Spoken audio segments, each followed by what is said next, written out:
Hello everyone, my name is Norma and today I'm going to be taking you on another foodie tour. In case you haven't seen it, a few months ago I took you on a Lip Smacking Foodie Tour of downtown Las Vegas, where we got to try so much food at some amazing restaurants. So this time we're going to do the same at the Arts District. But wait, I feel like someone's missing. Hey guys, it's Tom from Lip Smacking Foodie Tours. We are so excited to be back here with Norma exploring the Arts District. Our Lip Smacking Arts District tour visits 3 of the best restaurants here in the Arts District and celebrates the food that they're serving. And I have a little surprise for you at our 3rd stop where we're going to take a break and explore some of the amazing art done here before we eat again. All right, I'm excited. Let's go. Let's do it.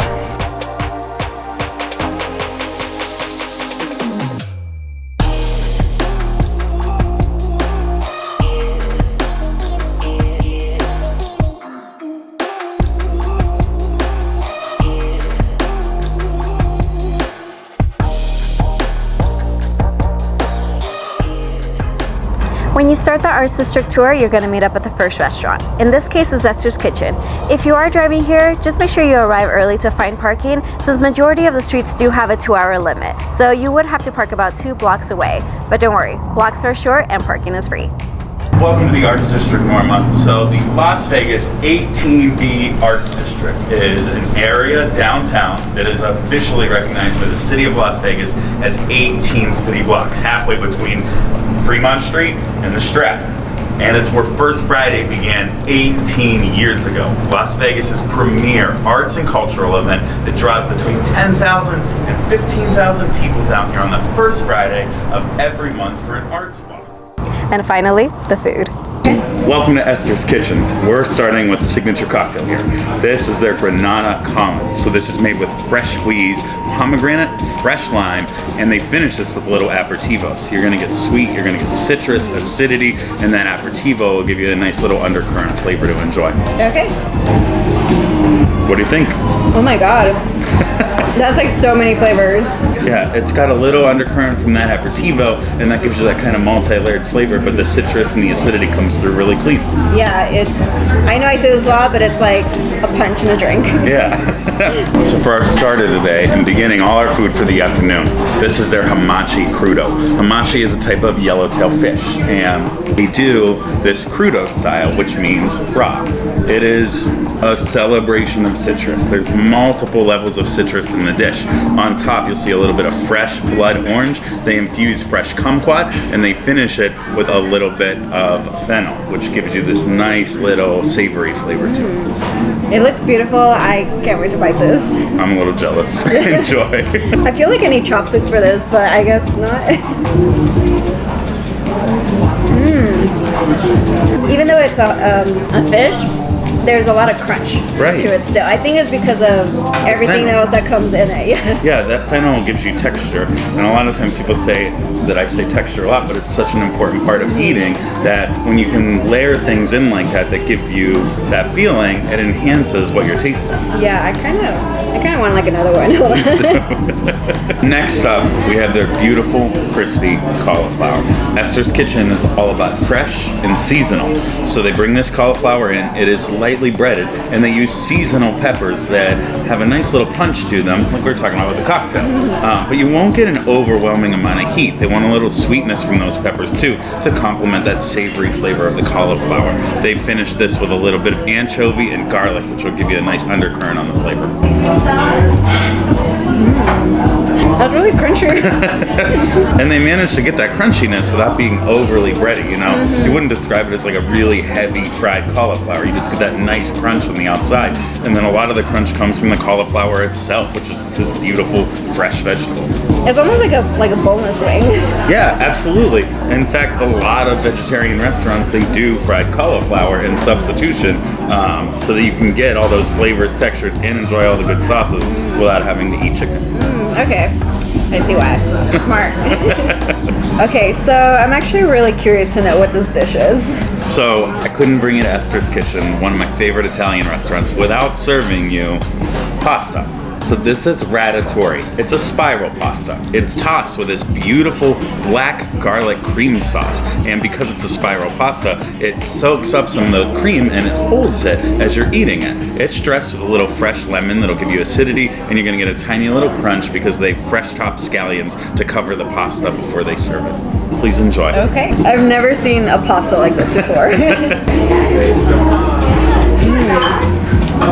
They're not your they're not your traditional spirals. They're much more condensed, so they kind of trap that sauce and they hold it in every bite, so you get that black garlic bite every time you dig in. Very creamy, very lemony. I really like this style of pasta. I've never had it before. Kind of like a little bit of a thicker You got it. pasta altogether, but really good. Awesome. The food at Esther's Kitchen was great. If I could, I would have 10 more pieces of that hamachi crudo. But next up is Main Street Provisions, which is less than a block away.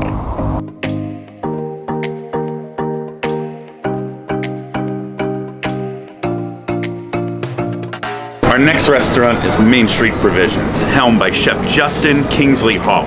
He and his team take personal pride in their approach to modern American comfort dishes. And they regularly visit and establish relationships with the farms and the orchards that they partner with to source their top-notch ingredients. Chef and his team are firm believers in both plant-based and whole animal cooking, believing that every part of every ingredient should be celebrated and never ever wasted. Nice. I'm Yeah. done with that. Let's go in. Let's head in.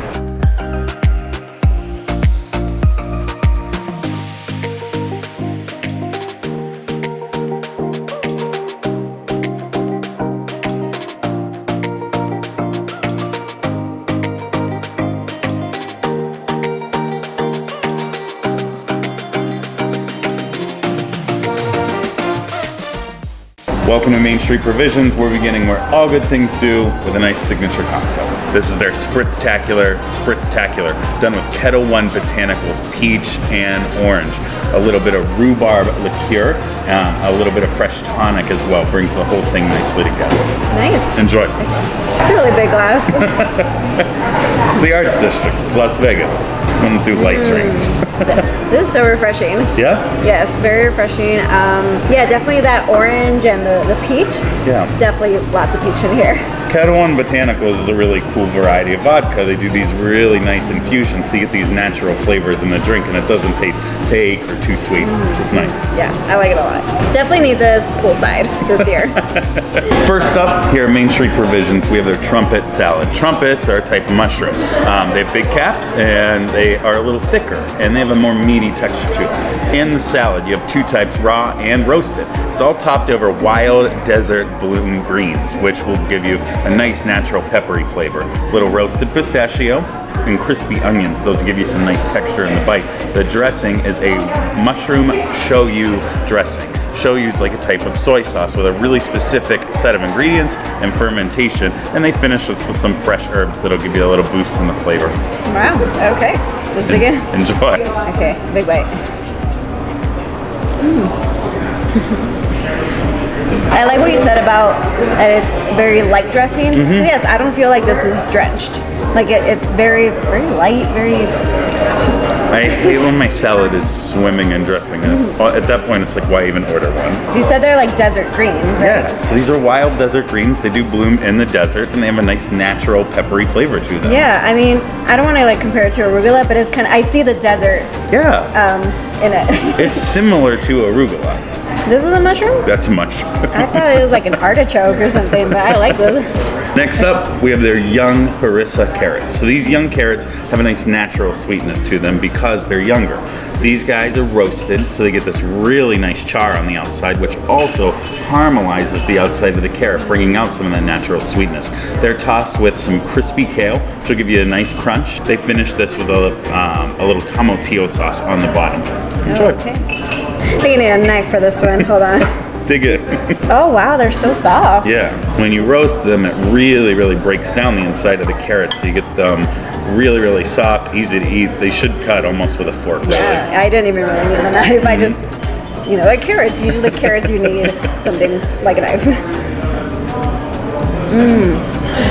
Oh my god. They remind me a lot of the candy carrots my mom used to make growing up, but way, way better. Sorry, Mom.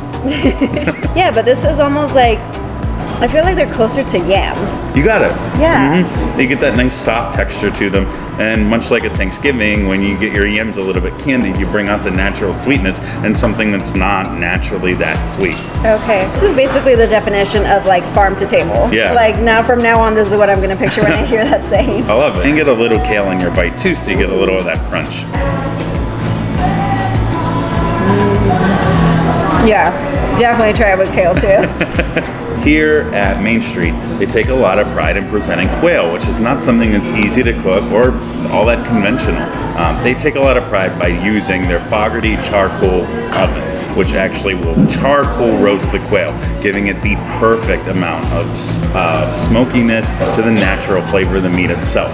It's stuffed with sausage. It's served over a little bit of fry bread that is a beautiful crispy flatbread that they make from scratch. There's a little light salad on the side that you can combine with the other ingredients to enjoy, a little lemon aioli, and some crispy capers.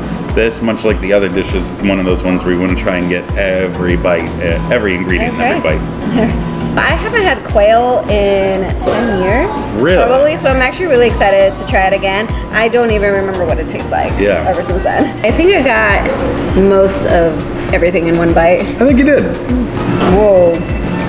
This is lemon aioli. I mean, just from looking at it, it looks like mashed potatoes, but it's just how thick it is and how much they give you, like not skipping out. You got it. Try just the quail by itself, because I haven't tried it again in 10 years. Was it something you ate growing up? No, I ate it in Mexico. Oh, really? Yeah. I was like, oh, quail's on the menu. Let's try it out. I've never had that, Yeah, overall, I mean, whether if you have all of it in one bite or everything separate, it was really good. It does kind of present a cool thing where you kind of build the dish and you enjoy it the way that you want. And that's neat. Main Street Provisions was so good. I would definitely recommend it if you want to try something different. But next up is a surprise Tom was telling us about.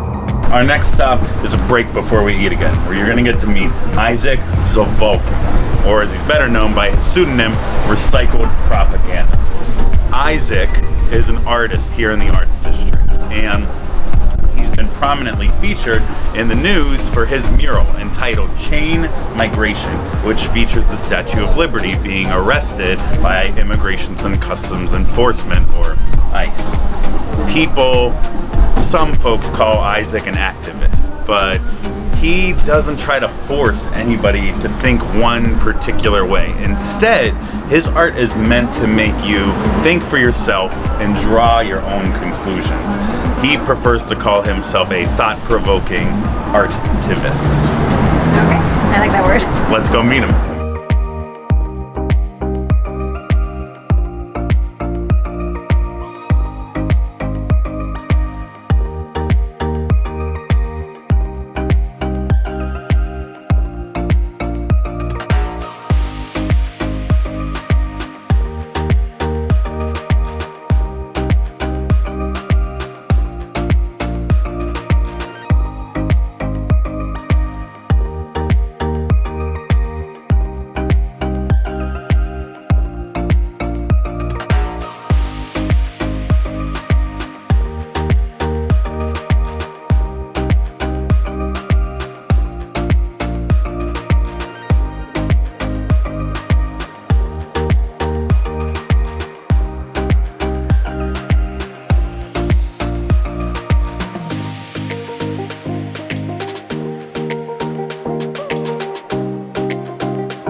Walking into Recycled Propaganda was so cool. It really got you to feel that Arts District vibe. But now on to our last stop for a bit of dessert.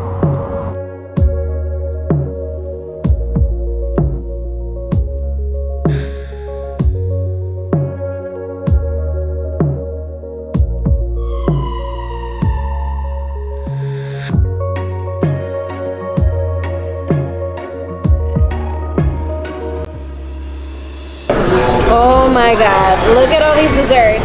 Can I eat these yet? Not yet. I gotta tell you about them first. You've got your cocktail over there. That's their Moscow Mule, done with absolute vodka, ginger beer, fresh lime, and a little mint. now on to the desserts.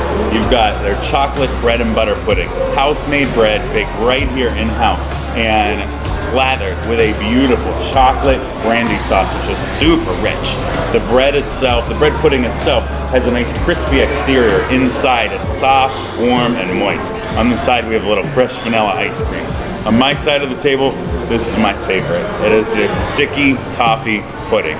This yellow sponge cake is baked with dates. It's topped with a thick caramel on top. A little bit of fresh ice cream as well. This is served piping hot. Next to that, you've got their Banoffee Pie. This is a traditional English pie. It's done with a golden graham cracker crust, homemade caramel toffee, and finished with hand whipped cream and fresh sliced bananas done to order. You still have to wait. Okay. No, I'm kidding. Go ahead. Oh yeah, that is crispy. Yeah, it's got a really nice crispy shell on the outside. We've mentioned caramelization. You get the same thing. You're trying to bring those sugars out, and you want the chemical reaction to happen where they're going to enhance a little bit. What do you think? It's a pretty common reaction. Really enjoy the crispiness on the outside. Crispy on the outside, gooey on the inside? Yeah, so crispy, almost like a shell on the outside, and a warm, moist inside. Yeah, very, very gooey. Yeah. I didn't even try my mule. Oh my god, I was so excited for the I get it. for the dessert. There's a whole lot going on right now. Toffee pudding. Okay. Sticky toffee pudding. Whoa. That is like the opposite of that. This is gonna be crunchy. This is really moist, very soft. Definitely. Oh my god. Yeah, that caramel toffee at the top is like butter. It just went all over. You even get a little bit, as I mentioned, there's dates in it, so you get a little sweetness from that fruit in your bite as well. Yeah, I can see why you say this was your favorite. It's, wow. They're all amazing. It so melts in your mouth. You just gotta pick one though. Yeah. This is their Banoffee Pie. This one's a little lighter compared to the richness of the other two. So I love bananas. I'm actually most excited for this one. Who knows, maybe this one will be my favorite, but I'm really excited to try this one. You'll notice it's a nice thick graham cracker crust too. It's not like the bottom of a cheesecake where you get a tiny little bit. You get this really nice crust. Top of that whipped cream, fresh bananas, all comes together really nicely. Yeah. My favorite part is this caramel in the middle. So in Spanish, we refer to it as cajeta, which is kind of like maybe it's a Mexican caramel, but it's a lot thicker. It kind of reminds me of that. I think that's why it's my favorite. Nice. If you guys are gonna order one or the other, order one of these. Those are so good. It actually turned me onto the chocolate we were talking about in your hot chocolate video. Abuelita, right? Yeah. We went out, it was really hard to find it, and then we did find it, and we started melting it down, and it was so good. I'm sorry, Tom, but yeah, I'm gonna have to choose this one. You think so? This is for sure my favorite. You're gonna share, right? Yeah. That was definitely more than enough dessert that I could fit, but such a great way to end the night. Just want to say thank you to Tom for once again taking us on this amazing experience, and to Lip Smacking Foodie Tours for helping me show off these Arts District restaurants. This was the Arts District tour we took today, along with a beverage package. So if you're interested in taking one of their tours, just go on to lipsmackingfoodietours.com. They have tours every day, and not just to the Arts District. They also have downtown, Chinatown, and the Strip. And just to let you know, the tour menu from Esther's Kitchen is seasonal, so your menu might look a little different than mine. Please make sure you give this video a thumbs up, subscribe, share it with your friends, and comment below. Let me know which of these restaurants interest you the most, and hopefully soon enough I can take you on another tour. But thank you so much for watching, and I'll see you guys next time.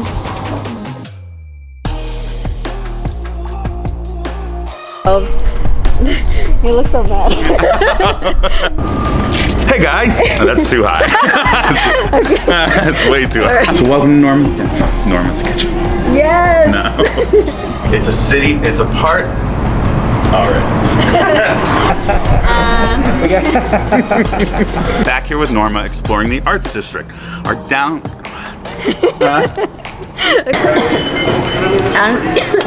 Okay.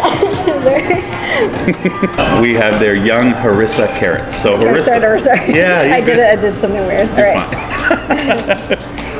You can see your shoes. Oh, is a surprise Tom was talking of us. What? Tom. Different ways. We're featuring this one. This kale. This kale. This kale. So I haven't had kale, not kale. Oh my god. Okay. It's done. It's sitting there forever now. Okay. My teeth though. Perfect.